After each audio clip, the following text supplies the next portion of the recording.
Nobody cares about us. And brothers and sisters, if you want to know how weak we are, and we are weak, look at how we are treated.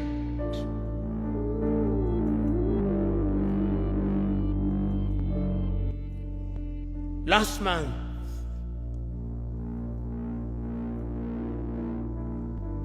the world met in New York, the General Assembly. When African heads of states and government are speaking, the hall is empty. Nobody bothers because they are saying nothing. Even if they are saying something, it is something that can be ignored. Compare when an African head of state and government is speaking and when the Prime Minister of Little Israel is speaking. They will listen because we are weak and disunited.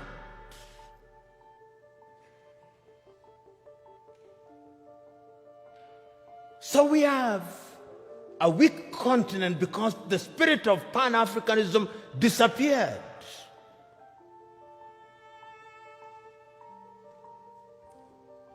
So the question that we can ask, what is the state of Pan-Africanism as we speak today? The African Union, which is weak, says the right things and does the wrong things 9 out of 10 times.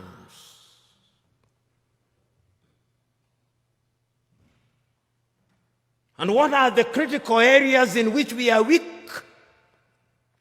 We are weak politically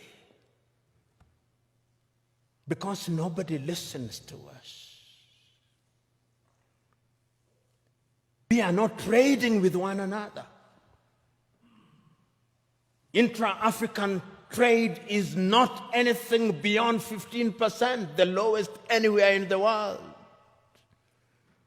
If you look at all our sectors and look at them, look at our agriculture, almost all African countries are net food importers. There is not a single African country that is in meaningful technology. Not a single African country produces a mobile phone. Yet the single most important ingredient in mobile telephony is to be found in the Democratic Republic of Congo. Not a single African country produces a car other than assembling completely knocked down kits. There is no meaningful production of pharmaceutical products in Africa. And if there was any doubt, COVID exposed it. All African countries, the 55 of them, are waiting to either receive Sinovac from China, Sputnik from Russia, AstraZeneca, Johnson or Moderna.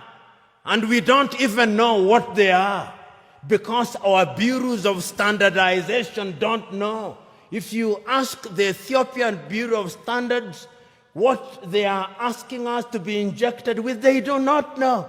They just believe it is a vaccine because the Americans have said so or because the Chinese have said so.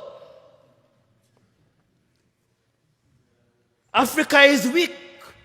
So that even this magnificent edifice, I suspect, has not been erected by Ethiopian engineers. When I see the signage in Chinese, I suspect it is the Chinese. That is how weak we are. That is the reality of our mother continent. It is because we are politically weak, we are economically weak, socially we are disorganized, culturally and spiritually we are confused. That is the continent in which we are today. We unite or we perish. that as I travel along across the world, people do not care about our Tanzanianness or our Ghanaianness or our Kenyanness or our Ethiopianness. In their eyes, we are all Africans. And perhaps that is what we should use as the building block in order to talk about African unity. But we are not being naive about that unity. Because sometimes when we talk about Pan-Africanism and about African unity, people think we are being too simplistic about it. No, it is not being simplistic and being naive. It is recognizing that as long as we remain the way we are, then Africa in the next 25 years will be recolonized.